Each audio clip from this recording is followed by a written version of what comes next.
Hi అండి, నేను మీ పక్క పల్లెటూరు రమాదేవి. ఎలా ఉన్నారు? బాగున్నారా? నేను బాగున్నాను. ఈ వీడియో ఇవాళ వచ్చేసి గోంగూర పప్పు చేస్తున్నానండి. అయితే ఒక మాట చెప్పాలనుకుంటున్నాను, ఏంటిదో కూడా షేర్ చేస్తానండి. అయితే మనకు బాగోలేదనుకోండి, మనకి ఇంట్లో మన ఆడవాళ్ళకి బాగోలేదనుకోండి, మన ఫ్యామిలీ చక్కగా చూసుకుంటుంది. మన ఫ్యామిలీకి బాగోపోతే మనం చక్కగా చూసుకుంటాం, పిల్లలు కానీ భర్తను కానీ అలానే చక్కగా చూసుకుంటున్నాం. అలా అని చెప్పి ఎవరో పలకరించలేదు, ఎవరో వచ్చి అడగలేదు అని చెప్పి అస్సలు ఫీల్ కామాకండి. ఎవరి గురించో మనం టైం వేస్ట్ చేసుకోకూడదు, అస్సలు టైం వేస్ట్ చేసుకోకూడదు. మన టైం వేస్ట్ చేసుకోకుండా మన పని అనేది మనం చేసుకుంటూ వెళ్ళిపోతూ ఉండాలండి.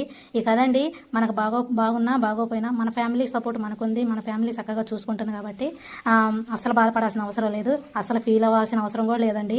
జీవితంలో ముందుకు ఎలా వెళ్ళాలి అన్నది ఆలోచించాలండి.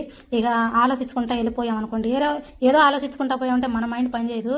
మనం ముందుకు ఎలా వెళ్ళాలి, మన పిల్లల్ని భవిష్యత్తు ఎలా ముందుకు నడిపించాలి, మన భవిష్యత్తు ఎలా ఉండాలి అన్నది ఆలోచించుకుంటే మన భవిష్యత్తు అనేది చాలా బాగుండిద్ది. Time waste